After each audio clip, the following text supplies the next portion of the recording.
ہوتی تھی، ہزار برس کے لوگ رہا کرتے تھے، مگر ان سے بھی زیادہ نیکی ہم حاصل کر سکتے ہیں، چاہے ہمیں جو ہے تو اس طریقے سے 50 برس کی عمر ملے یا ہمیں 25 برس کی عمر ملے، لیکن اگر ہم ماہ رمضان کی قدر کر لیں تو اس میں ایسے مواقع اللہ نے عطا فرمائے کہ اس کے صدقے میں اللہ تعالیٰ ان سے کہیں زیادہ نیکیاں عطا فرمانے کا اعلان فرماتا ہے، وہ بھی قرآن میں فرماتا ہے، اور اپنے نبی پاک علیہ الصلوۃ والسلام کی زبان نبوت سے بھی اعلان کرنے کا حکم فرمایا۔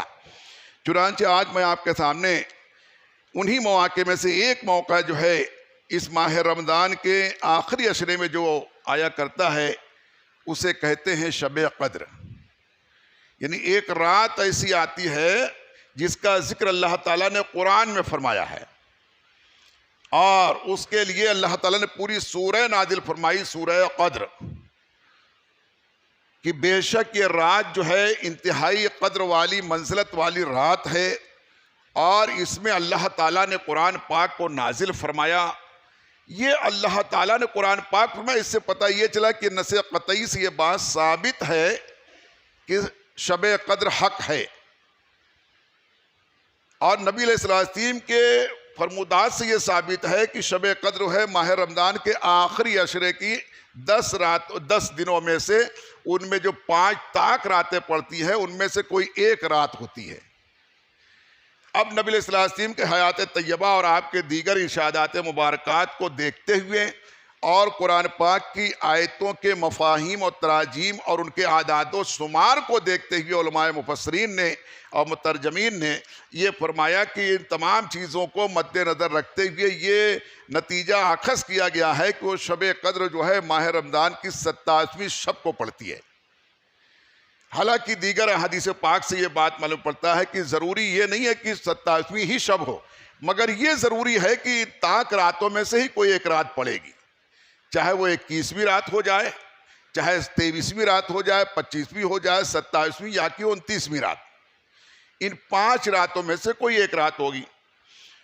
تو اب ہمیں اور آپ کے لیے کیا حکم اور کیا ضروری ہے کہ کم از کم ہم اس ایک رات کو ضرور شب بیداری کریں، توبہ اور استغفار کریں، اس رات میں ضرور اللہ رب العزت کی بارگاہ میں حاضر آ جانے کی کوشش کریں، اللہ کو راضی کر لینے کی کوشش کریں، عبادت زیادہ سے زیادہ کرنے۔ کون سی رات؟ وہ جو 27ویں شب ہوتی ہے، کم از کم اس ایک رات۔ کیوں؟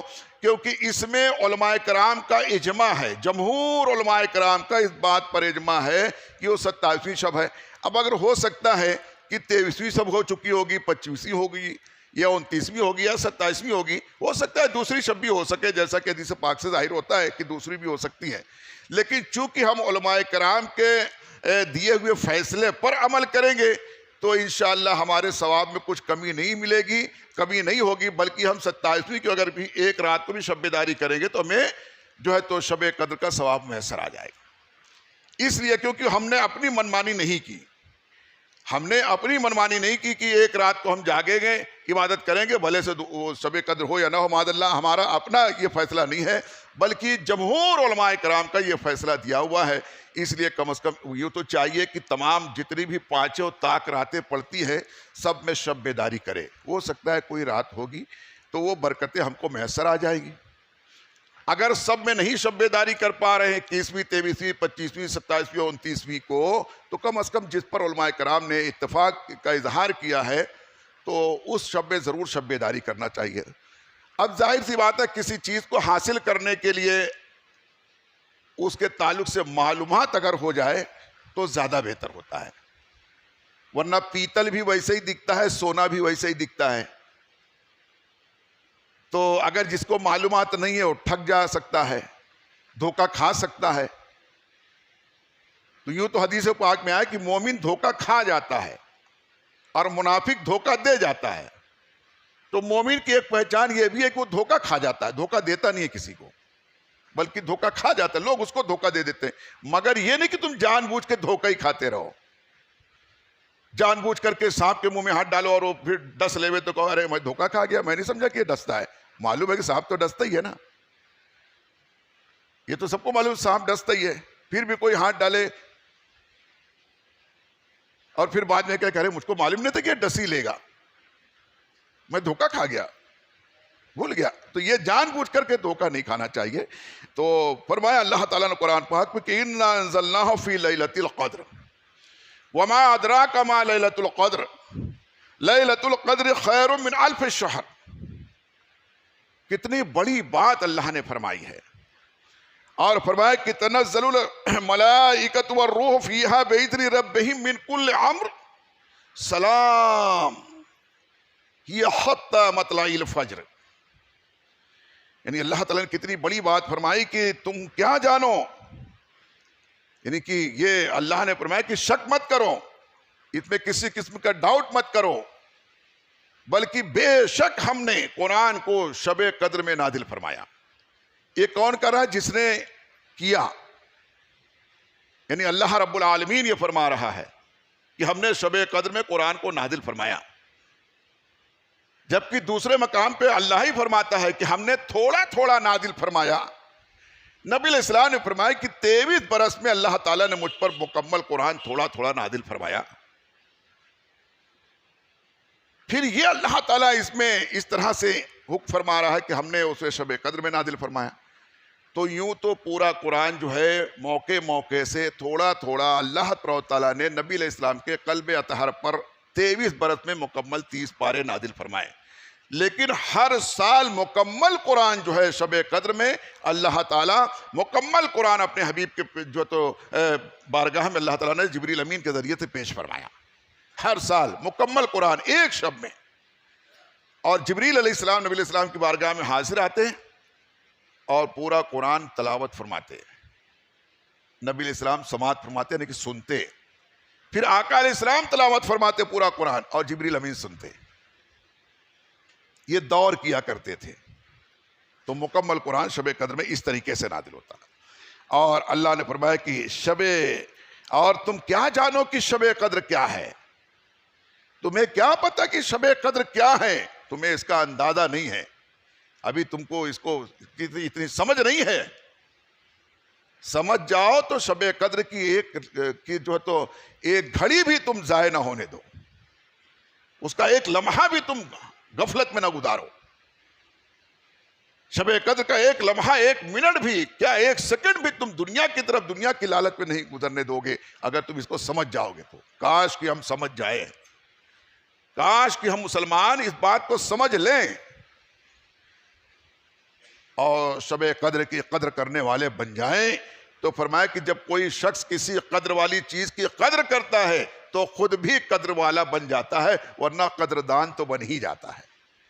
قدر کرنے والوں میں تو شمار ہو ہی جاتا ہے، ورنہ کبھی کبھی قدر کرتے کرتے خود بھی قدر کرنے کے لائق بن جاتا ہے، خود بھی قیمتی بن جاتا ہے، باوقار بن جاتا ہے. تو فرمایا اللہ نے کہ تمہیں کیا پتا کہ شب قدر کیا ہے، تم کیا جانو. اور پھر فرمایا کہ دیکھو سن لو، شب قدر جو ہے یہ 1000 مہینوں سے بھی افضل ہے. 1000 رات بھی نہیں فرمایا، اللہ اکبر، 1000 مہینے سے افضل ہے فرمایا. خیر من الف شہر فرمایا، 1000 مہینے سے بھی افضل ہے. کتنا افضل ہے یہ بھی نہیں فرمایا کہ 1000 مہینے سے 2 گنا افضل ہے، 10 گنا افضل ہے کہ 20 گنا افضل ہے، بہتر ہے. بلکہ یوں فرمایا کہ کتنا افضل ہے یہ بھی تم کو پتہ نہیں. 1000 مہینے سے بھی کتنا زیادہ افضل ہے، کتنا بہتر ہے. اس کو اللہ تعالیٰ نے کچھ محدود نہیں فرما دیا، بلکہ وہ چاہتا ہے کہ میں جیسا بندہ میری طرف آئے ویسی میں اپنی شان کے مطابق اس کو نواز دوں. تو بندہ جیسی نیت کر کے، جیسے ارادے کے ساتھ اللہ کی طرف متوجہ ہوگا ویسے اللہ تعالیٰ اس کو نواز دے گا. اس کے خزانے رحمت میں کچھ کمی نہیں ہے، جتنا چاہے جس کو نواز دے. اور فرمایا کہ اور جانتے ہو اس رات میں فرشتے نازل ہوتے ہیں. اس رات میں فرشتے تو روز آتے ہیں، ہم سب کے پاس آتے ہیں جاتے ہیں. روز دن میں الگ فرشتے آتے ہیں، رات میں الگ فرشتے آتے ہیں. مگر یہ خاص اس رات میں کہ یہ رات بھر فرشتے اترتے ہیں. اس رات میں جماعت در جماعت، گروہ در گروہ فرشتے اترتے ہیں. اور یوں ہی نہیں بلکہ جبریل امین کے معیت میں، ان کے سرداری میں اترتے ہیں، ان کے سرپرستی میں آتے ہیں، ان کی رہنمائی میں آتے ہیں اللہ کے حکم سے. تمام فرشتوں کے سردار جو جبریل امین ہیں وہ فرشتوں کی جماعت لے کے اترتے ہیں. وہ فرشتوں، اس میں فرشتے جو تو جبریل امین کے ساتھ اترتے ہیں اور اپنے رب کے حکم سے ہر کام کے لیے، اپنے رب کے حکم سے ہر کام کے لیے جو حکم خدا ہوتا ہے اس کے لیے وہ تیار ہوتے ہیں اور اس کے لیے راضی ہو جاتے ہیں. اللہ جس کے لیے جو کام سونپ دیتا ہے فرشتوں کو، اس کام کے لیے وہ تیار رہتے ہیں اور تیار ہو جاتے اس کام کو تسلیم کرتے ہیں. اور فرمایا کہ یہ رات، یہ جو ہے سلام ہی حتی مطلع الفجر، یہ فرمایا کہ اور وہ سلامتی ہے، یہ رات سلامتی ہے، یعنی پوری رات سلامتی والی ہے، مغرب سے لے کر کے صبح فجر تک پوری رات فرمایا. یہ حتی مطلع الفجر فرمایا یہ پوری رات یہاں تک کہ سورج طلوع کر جائے، فجر جو ہے تو طلوع کر جائے، تب تک یہ پوری رات سلامتی والی ہے. اس میں سلامتی نازل ہوتی ہے، اس میں بندوں کے لیے رحمتیں نازل ہوتی ہیں. پوری رات اعلان ہوتا رہتا ہے کوئی مانگنے والا، چاہنے والا. پوری رات جو ہے تو اللہ کی رحمت نازل ہوتی ہے. فرماتے پیارے دینی بھائیوں، شب قدر برکت والی رات ہے. شب قدر جو ہے وہ انتہائی برکت والی رات ہے. اور فرمایا اس کو شب قدر اس لیے کہتے ہیں کہ اس رات میں سال بھر کے احکامات نافذ کیے جاتے ہیں اور ملائکہ سال بھر کے وظائف اور خدمات پر مامور کیے جاتے ہیں. اور یہ بھی کہا جاتا ہے کہ اس رات میں اعمال صالح منقول کیے جاتے ہیں، لکھے جاتے ہیں، نقل کیے جاتے ہیں، اور بارگاہ الہی میں ان کی قدر کی جاتی ہے. اس لیے اسے شب قدر کہا جاتا ہے. بندوں کے اعمال جو ہے لکھے جاتے ہیں، بندوں کے اعمال کہ آئندہ یہ بندہ کیا کرنے والا ہے،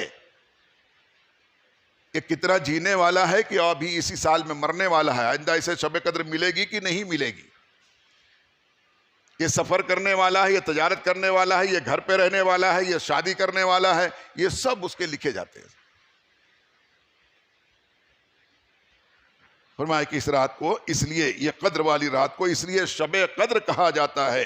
اور فرماتے ہیں شب قدر بہت ہی برکت اور خیر کی رات ہے.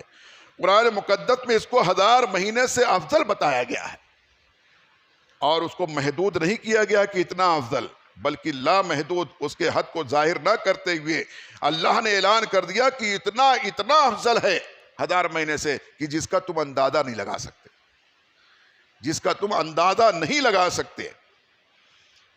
فرماتے ہیں کہ یہ سورہ قدر جو ہے اس کا شان نزول کیا ہے، یہ کس وقت میں یہ سورہ پاک نازل ہوئی. تو فرماتے ہیں کہ سورہ قدر کی شان نزول کے بارے میں چند روایات اور اقوال ہیں، جن میں پہلی روایت ہے کہ ایک مرتبہ آقا دو جہاں صلی اللہ تعالی علیہ وسلم اپنی امت کے سامنے خطاب فرما رہے تھے. اس میں آپ علیہ السلام نے دوسری امتوں کی عمروں کے تعلق سے، ان کی زندگی اور ان کی عمر کے تعلق سے بیان فرمایا. تو جس سے صحابہ کرام کو معلوم پڑا کہ ارے ان کی عمریں اتنی لمبی ہوتی تھی، 1000 سال، 1500 سال، 900 سال، 800 سال، 500 سال. اگلی امتوں کی عمر کے تعلق سے کہ وہ اتنی لمبی لمبی عمر والے ہوتے تھے، ایسے ہوتے تھے، ایسے طاقتور ہوتے تھے اور ایسے عبادت کرنے والے ہوتے تھے، رات بھر عبادت کرتے تھے، دن بھر جہاد کرتے تھے، گھوڑے کے پیٹھ سے اترتے نہیں تھے، تلوار ٹانگے دین کی خاطر جہاد میں لگے رہتے تھے، دن کو روزہ رکھتے تھے، رات میں قیام اللیل کرتے تھے. یہ فضیلت نبی علیہ السلام نے بیان کیا اور یہ پتہ یہ چلا کہ یہ ساری باتیں بیان کرنا یہ سنت رسول ہے. اگلی قوموں کے صالحین کے قصے بیان کرنا، ان کے تذکرے کرنا یہ سنت رسول ہے. تو وہی نبی علیہ السلام اپنی امت، اپنے صحابہ کے سامنے تو بیان فرما رہے تھے. جب صحابہ کرام نے سنا کہ وہ اتنے لمبے عمر والے ہوتے تھے اور اتنی نیکی کرتے تھے، تو ان کو تھوڑا سا افسوس ہوا کہ ہماری تو اتنی چھوٹی عمر، 100 برس، 50 برس، 60 برس، 150 برس، 80 برس، اور کہاں وہ 1000 برس، اور وہ اتنی نیکی کر گئے. اس کا مطلب کہ ہم ان سے نیکی کے معاملے میں بہت پیچھے رہیں گے. تو صحابہ کرام کے چہروں کو دیکھ کر آقا علیہ السلام کو بھی تھوڑا سا افسوس ہوا. آپ کے چہرے پر بھی افسردگی ظاہر ہوئی کہ میری امت پیچھے رہ جائے گی نیکیوں کے معاملے میں. اتنی عمر نہیں ملے گی تو اتنی نیکی نہیں کر پائے گی. آپ کے چہرے پر بھی تھوڑا سا غم ظاہر ہوا. روایتوں میں آتا ہے اللہ تعالیٰ کی رحمت کو یہ بات گوارا نہ ہوئی کہ میرے محبوب کے چہرے پر غم کا اظہار ہو، اور اس معاملے میں یہ میرے محبوب کی امت کی عمریں کم ہوگی تو ان کی نیکیاں بھی کم ہو جائیں گی، میں ان کی نیکیوں کو کم ہونے نہیں دوں گا. اس وجہ سے اللہ تعالیٰ نے یہ جو تو سورہ قدر نازل فرمایا. کیا ہے میرے محبوب تم سنا دو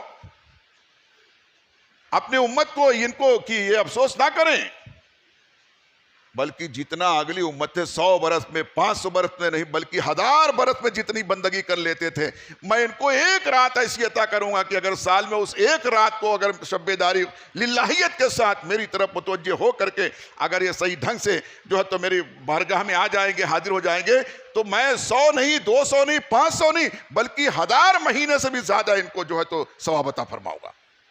1000 مہینوں سے ان کو کہو افسوس نہ کریں، اور محبوب تم بھی افسوس مت کرو. تمہاری امت کو میں اور دیگر نبیوں کی امتوں کے سامنے کبھی جو ہے تو ہرگز جو ہے تو ان کو میں جو ہے تو افسردہ نہیں ہونے دوں گا. اس لیے یہ موقع عطا فرمایا گیا ہے. اس لیے یہ تو نبی علیہ السلام نے یہ خوشخبری صحابہ کرام کو سنایا کہ اللہ تعالیٰ فرماتا ہے کہ تمہیں ایسی رات عطا فرماتا ہے شب قدر جو ماہ رمضان کے آخری عشرے کی طاق راتوں میں سے ایک رات ہے. اگر جو اس کی قدر کر لے گا تو اللہ تعالیٰ ان کو 1000 مہینے سے بھی زیادہ بندگی کا ثواب عطا فرمائے گا. اس سے زیادہ افضل ان کے لیے اللہ تعالیٰ ان کو اس رات کو بنا دے گا. تو فرماتے اسی طریقے سے اللہ تعالیٰ نے اپنے حبیب پاک علیہ السلام کو تسلی کی خاطر وہی نازل فرمائی کہ تسلی دی اللہ تعالیٰ نے کہ یہ لو انعام لے لو، غمگین مت ہو جاؤ. اور فرمایا کہ اے محبوب علیہ السلام اس خیال کو دل سے نکال دو کہ تمہاری امت کو پیچھے رہنے دیا جائے گا. ہاں اب اگر کوئی خود کوتاہی کرے پیچھے ہی رہ جائے. ابھی جیسا کہ کل بھی میں نہیں تھا، پچھلے ہفتے بھی نہیں تھا، اس کے پہلے بھی ہفتے میں سنڈے کو نہیں تھا نا، تو یہی ضرورت سے کوئی دوسری مسجدوں میں جانا ہوتا ہے سنڈے کو رمضان مہینے میں. تو ابھی کل ایک مسجد میں گیا تھا تو وہاں مسجد میں اے سی لگا ہوا ہے، ایئر کنڈیشن ہے، تو اب وہاں لوگ باہر رکنے کے لیے تیار نہیں، کوئی ہٹا کے لوگ اندر جا رہے ہیں جماعت خانے میں، یعنی گنجائش سے زیادہ لوگ بھر گئے اندر. یہاں تک کہ جب سب بنائی گئی تو اس میں کوئی کو بولے اے نکلو باہر تم، یعنی اتنے زیادہ جماعت خانے میں ہو گئے کہ یہ آواز آئی باقاعدہ کہ کوئی کہہ رہا ہے کہ تم باہر جاؤ. زیادہ ہو جا رہے. کیوں؟ اے سی کی وجہ سے، ٹھنڈی ہوا لینے کے لیے. اور وہاں چونکہ ہم لوگ آپ کے بد میں گلشن طیبہ کے جو مبلغین ہیں یہ کئی سال سے وہاں آتے جاتے ہیں، محنت کرتے ہیں. میں بھی جاتا رہتا ہوں بہت دنوں سے. پہلے وہاں لوگوں کو اعلان اوپر کے مائک پہ اعلان کر کے، میں خود جانتا ہوں آج کے 15-20 سال پہلے اوپر کے مائک پہ میں خود اعلان کرتا تھا بھائی ایک آدھ آدمی تو بیٹھ جاؤ اعتکاف میں، پورے محلے والوں کی طرف سے کفایت کر جاؤ گے تم، سب پر تمہارا احسان ہو جائے گا، ایک آدھ آدمی اعتکاف پہ بیٹھ جاؤ. تو اس وقت میں وہاں 2 بڑے ضعیف العمر تھے، دونوں ساتھ میں رہتے تھے. ایک حکیم صاحب تھے، ایک مقادم صاحب تھے، سفید داڑھی والے دونوں تھے ساتھ میں. وہ لوگ دونوں جو ہے تو انتقال کر کے اللہ تعالیٰ ان کی مغفرت فرمائے دونوں جن کی. تو بہرکیف تو وہ بڑی حوصلہ افزائی کرتے لوگوں کی، بھائی ارے ظہیر بھائی اتنا بول رہے ہیں کوئی تو بیٹھو. تو ایک آدھ آدمی مشکل سے بیٹھتے تھے. ابھی اس وقت جو ہے تو وہاں کل بس 16 آدمی بیٹھے ہوئے ہیں. اے سی، بھائی اے سی میں جانے کے لیے اتنا یعنی اتاولے ہیں، تو میں کہتا ہوں جنت میں جانے کے لیے تو اس سے کہیں زیادہ اتاولے ہونا چاہیے نا. جنت جیسی ٹھنڈی ہوا، خوشبودار ہوا یہاں اے سی میں کہاں ملنے والی ہے. یہاں تو پاور گئی تو اے سی بند، ٹرسٹی چاہے تو بند کر دیں ٹائم ٹیبل سے، وہاں تو اللہ تعالیٰ جتنا چاہے وہاں تو پاور جانے آنے کا کوئی مسئلہ ہی نہیں ہے نا. اس کے لیے تو بہت زیادہ ہمیں اتاولا رہنا چاہیے کہ ایک لمحہ بھی ہمارا جو ہے تو ضائع نہ ہو، رائے گا نہ جانے پائے ایک منٹ بھی. ہر منٹ سے نچوڑ لے ایک دم زندگی کے قیمتوں کو، زندگی کی قیمت کو بالکل نچوڑ لے، یوں ہی زندگی برباد ہونے نہ دے، ایک لمحہ بھی جانے نہ دے. جیسے یہ گنے کا جوس جو نکالتا ہے نا، ایک مرتبہ میں گنے کا جوس کتنا نکل جاتا ہے، پھر بھی وہ کھجی کو پھینکتا نہیں، پھر لگاتا ہے، نکالتا ہے، پھر لگاتا ہے، 3-4 مرتبہ بالکل پوری طرح سے نچوڑ لیتا ہے اس کو. ہم مسلمانوں کو چاہیے کہ اپنی زندگی کے ایک ایک لمحے کو پورا نچوڑ لے، سب پورا نچوڑ کے رس لے کر کے چلے جائیں جنت میں سب. اور اسی کے لیے یہ مواقع اللہ تعالیٰ عطا فرماتا ہے کہ تو سال بھر بہت مصروف رہتا ہے، ہر گھڑی تجھ کو اتنا موقع نہیں ملتا ہے. سال میں 1 مرتبہ نکال لے، 2 مرتبہ نکال لے، 3 مرتبہ نکال لے، 12 مہینے میں خالی 12 مرتبہ نکال لے. اتنا موقع نکال کے نچوڑ لے، اپنی زندگی کے رس کو نچوڑ لے، ورنہ یہ زندگی ایک مرتبہ گئی، جیسے کہ وہ گنے کے جوس کو، کھجی کو ایک مرتبہ جو کچرے میں پھینک دیا تو پھر نہیں لا کے لگاتا ہے، پھر وہ جلانے میں جاتا ہے. تو زندگی ایک مرتبہ گئی تو پھر نہیں موقع ملے گا، قبر میں جانے کے بعد نہیں موقع ملے گا پھر. اس لیے زندگی کے لمحات کی قیمت کو ہمیں اس قیمتوں کو سمجھ کر کے اس سے پوری طرح سے اپنی آخرت کو سجانے اور سنوارنے کی کوشش کرنا چاہیے. بات سمجھ میں آ رہی ہے؟ تو آپ ماہ رمضان کے گزر جانے کے بعد بھی مسجدوں کو ایسے ہی آباد رکھیں، بلکہ اس سے بڑھ کر کے آباد کرنے کی کوشش کریں. اور اب اس میں سے جو ہے 2 راتیں، 5 میں سے 2 راتیں گزر چکی ہے، اب 3 راتیں باقی ہے طاق راتوں میں سے. 21ویں اور 23ویں گزر چکی ہے، 25ویں، 27ویں اور 29ویں باقی ہے. تو ان 3 راتوں میں تھوڑا سا شب بیداری کر کے، محنت کر کے، ورنہ کم از کم شب قدر جس کو مشہور روایتوں سے ہے 27ویں شب جو ہے، اس شب میں ضرور شب بیداری کرے، عبادت کر کے شب بیداری کرے، ماحول بنائیں، گھر میں بھی گھر والوں کو تاکید کر دے کہ اس رات کو سونا نہیں ہے انشاءاللہ، شب بیداری کرنا ہے. اللہ کے ذکر کرتے کرتے آنکھیں سو جائے تو سو جائے، حلق سوکھ جائے تو سوکھ جائے، ایک رات قربان کرنی اللہ کی رضا کے لیے. ایسا ماحول بنانے کی کوشش کریں. انشاءاللہ آپ کے ہاں بھی اس مسجد میں ہر سال کی طرح اس سال بھی انشاءاللہ تعالیٰ تو رات میں کچھ پروگرامات بھی ہوں گے، ذکر الہی بھی کریں گے انشاءاللہ، اور جو بھی بیانات وغیرہ ہوں گے تو اس میں سارے لوگ شامل ہونے کے لیے ابھی سے ارادہ کر لیں. ہو سکتا ہے اللہ تعالیٰ کسی کی شمولیت کی وجہ سے باقی لوگوں کے ذکر اذکار کو بھی قبول فرما لے، کسی کے استغفار کی پسندیدگی کی وجہ سے باقی لوگوں کو بھی اللہ تعالیٰ مغفرت فرما دے. تو سارے لوگ زیادہ سے زیادہ شامل ہونے کی کوشش کریں. اب اگر آپ کو کوئی سوال پوچھنا ہے تو 5 منٹ کا وقت ہے، آپ لوگ اس میں سوال پوچھ سکتے ہیں.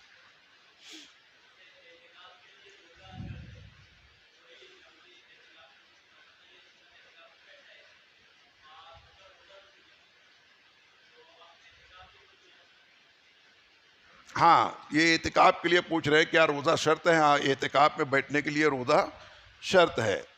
تو اگر کسی کا روزہ ٹوٹ گیا، کسی وجہ سے ٹوٹ گیا، تو اس کا اعتکاف نہیں ٹوٹے گا. جان بوجھ کر کے توڑے گا تب اعتکاف ٹوٹے گا. کسی وجہ سے ٹوٹ گیا، بھول کر کے کھا پی لیا، کوئی ایسا مسئلہ ہو گیا، ٹوٹ گیا تو اعتکاف نہیں ٹوٹے گا.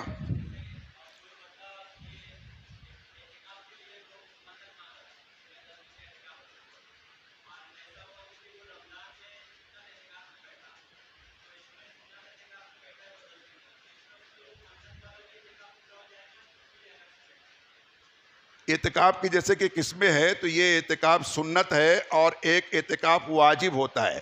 واجب اعتکاف وہ ہوتا ہے جیسے کسی نے منت مان لی کہ میرا یہ فلاں کام ہو جائے گا تو میں اعتکاف میں بیٹھوں گا، اعتکاف کروں گا اتنے دن کا، جتنا دن متعین کرے، تو وہ اب اتنے دن کا اعتکاف پورا کرنا اس پر واجب ہے.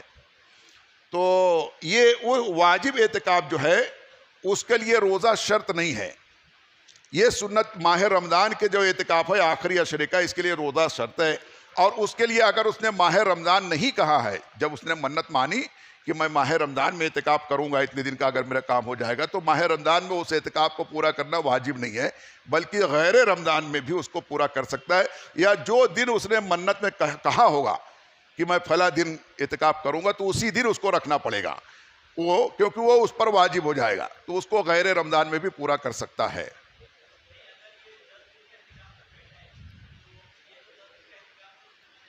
ہاں،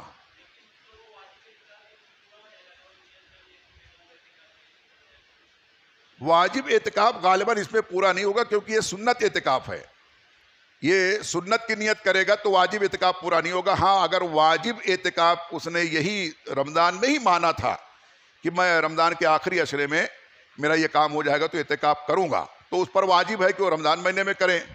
تو اب اگر رمضان مہینے میں ہی اس نے منت مانی تھی تو واجب اگر ہو رہا ہے تو سنت کی بھی نیت کر لے تو سنت بھی ادا ہو جائے گی۔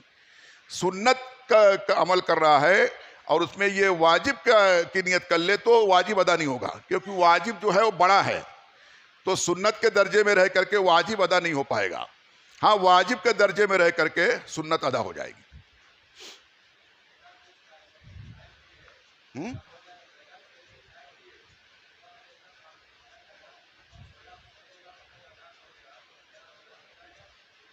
ہاں، سوال پوچھ رہے ہیں غالباً کہ بغیر سحری کے کیا روزہ ہو جائے گا؟ ہاں، بغیر سحری کیے بھی روزہ ہو جائے گا۔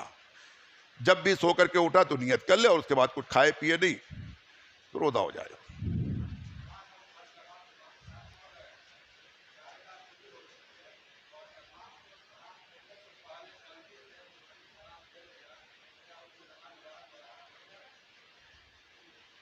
اس کی کچھ نکت باقی تھی۔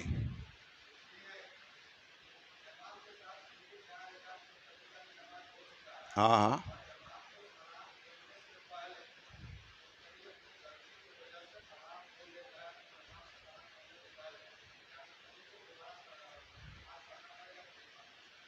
'اچھا، یہ پوچھ رہے ہیں کہ کوئی باجماعت امام کے ساتھ نماز پڑھ رہے ہیں اور چاروں رکعت پوری پڑھی بھی، اور امام صاحب ابھی قاعدے میں بیٹھے ہوئے تھے، اطمینان سے ابھی اتحیات وغیرہ پڑھ رہے تھے، مقتدی نے جلدی پڑھ لی اور جلدی سے پڑھ کے سلام بھی پھیر دیا۔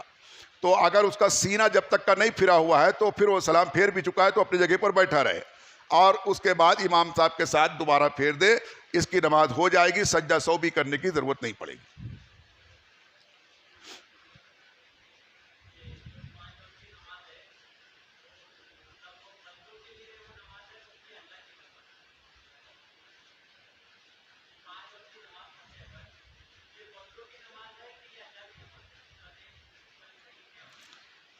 پانچ وقت کی نماز جو ہے، بلکہ جتنی بھی بندگی ہے، بندگی صرف اور صرف اللہ کی ہے، اللہ کے سوا اور کوئی بندگی کے لائق نہیں ہے۔ تو پانچ وقت کی نماز بھی اللہ کی نماز ہے، اللہ کی بندگی ہے۔ بندوں پر وہ چیز فرض کی گئی ہے، کون سے بندوں پر؟ جو ایمان والے عاقل و بالغ مسلمان ہوں گے، ان پر وہ چیز ذمہ داری دی گئی ہے، فرض کی گئی ہے۔ تو نماز جو بھی ہے سب اللہ کے لیے ہے، کوئی سی بھی نماز کسی اور کے لیے نہیں ہے، سب اللہ کے لیے ہے۔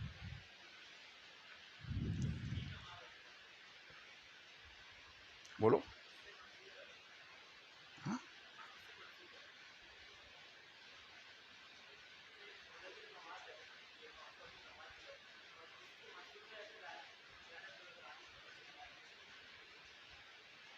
سوال پوچھ رہے کہ نمازیں جیسے الگ الگ نمازیں کیا الگ الگ لوگوں کی طرف منسوب ہے؟ ہاں، منسوب تو ہے ہی ہے، الگ الگ نمازیں منسوب ہے، لیکن نماز جو ہے اللہ کے لیے ہے، کوئی بھی نماز اللہ کے لیے۔ فجر کی نماز آدم علیہ السلام نے پڑھی، ظہر کی نماز اور دیگر انبیاء علیہ السلام نے اس طریقے سے الگ الگ طریقے سے ہے، روایتوں میں آتا ہے کہ انہوں نے پڑھی، تو لیکن نماز وہ ان کی نہیں ہے، وہ ان کی نماز نہیں ہے، ان کا طریقہ ہے، اور ان کی وجہ سے ان کا وہ عمل کو اللہ تعالیٰ نے پسند فرمایا اور پھر اپنے بندوں پر فرض فرمایا۔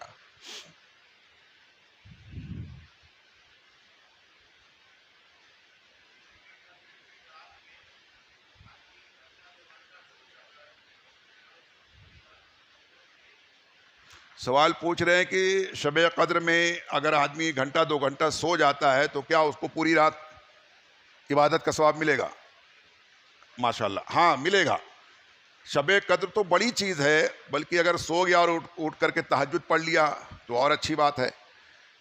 یہاں روز راتوں کے تعلق سے حدیث پاک میں آتا ہے کہ جو عشاء کی نماز باجماعت پڑھ لیں اور اس کے بعد سو جائے تو اس کو آدھی رات عبادت کرنے کا ثواب لکھ دیا گیا. اب فجر میں بھی اٹھ جائے اور فجر بھی با جماعت پڑھ لے تو پوری رات عبادت کرنے کا ثواب مل جائے گا. یہ ہر رات کا معاملہ یہ ہے.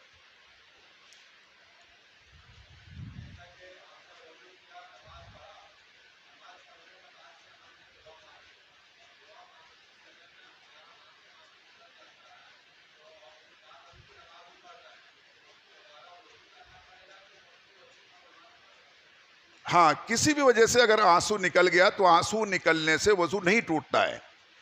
آنسو نکلنے سے وضو نہیں ٹوٹتا ہے, دوبارہ وضو کرنے کی ضرورت نہیں ہے.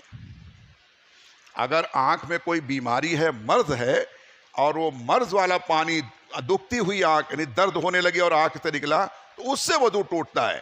یا کسی کو یہ ٹپکا وغیرہ جو کیا بولتے ہیں بلنی وغیرہ ہے وہ پھوٹ گئی, اس میں تو کچھ پانی نکل گیا, موتیا بن وغیرہ تھا وہ پھوٹ کر کے کچھ پانی نکلا, جو مرد والی آنکھ سے پانی نکلے گا تو اس سے وضو ٹوٹ جائے گا. آنسو کتنا بھی نکل جائے اس سے وضو نہیں ٹوٹے گا, پھر سے وضو کرنے کی ضرورت نہیں ہے.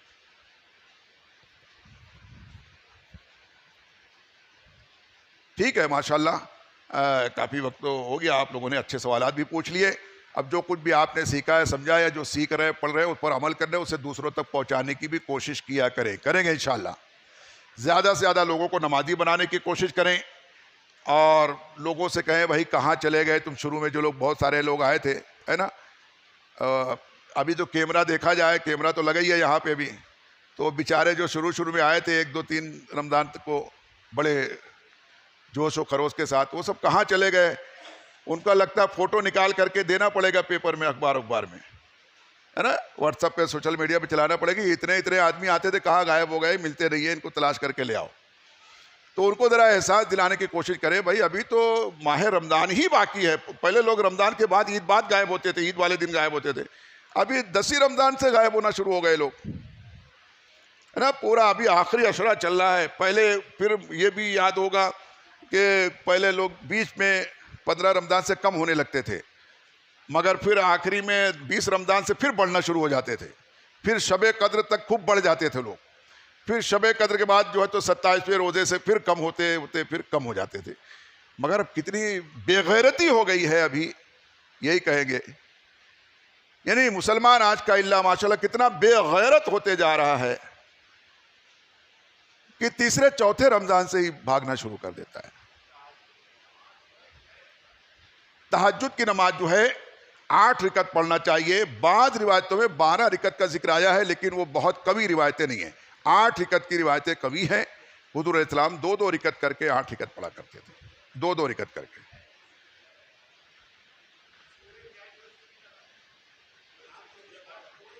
ہاں کوئی بھی سورہ پڑھیں, سورہ پڑھنے میں کوئی قید نہیں ہے. فضائل کے اعتبار سے بعض کتابوں میں ایسا لوگوں نے لکھا ہے کہ سورہ اخلاص پڑھنا چاہیے. تو ضروری نہیں ہے کہ ہر رکعت میں سورہ اخلاص ہی پڑھے, جو سورہ یاد ہے وہ 2 رکعت کر کے ہر 2 رکعت پہ سلام پھیرنا ہے اور 2 رکعت کر کے پڑھنا ہے. 8 رکعت پڑھنا ہے. اگر آپ 2 ہی رکعت بھی پڑھ لیں گے تب بھی تہجد ہو جائے گی. 8 رکعت پڑھنا ضروری نہیں ہے. فجر سے پہلے اگر ہماری آنکھ دیر میں کھلی اور فجر کے اذان کا ٹائم ہوا چاہتا ہے تو وضو کر کے خالی تہجد کی نیت سے 2 رکعت پڑھ لیا تو بھی تہجد ہو گئی. 4 رکعت 8 رکعت پڑھنا ضروری, 2 رکعت بھی تہجد ہو جائے گی.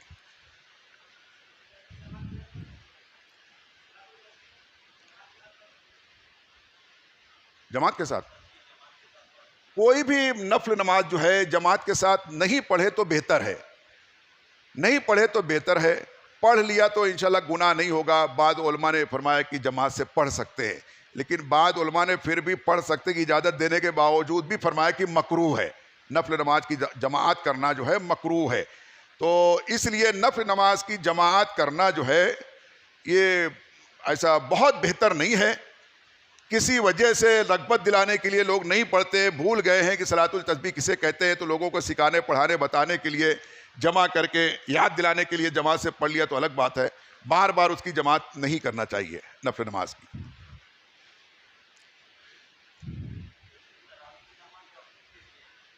تراویح, ہاں تراویح کی نماز جیسے مردوں کے لیے سنت موقدہ ہے ویسے ہی عورتوں کے لیے بھی ہے. عورتیں جماعت کے ساتھ اس طرح کے تو پڑھ سکتی ہیں کہ کوئی ایسا وہ ہو مخصوص جگہ جہاں مرد حضرات بھی گھر کے لوگ بھی پڑھتے ہوں، گھر کا ہی آدمی کوئی امام ہو اور اس کے پیچھے پھر عورتیں کھڑی ہو جائیں پڑھ لیں تو پڑھ سکتی ہیں، باقی عورتیں خود جماعت نہیں بنا سکتی ہیں اور عورت امام بھی نہیں بن سکتی ہے۔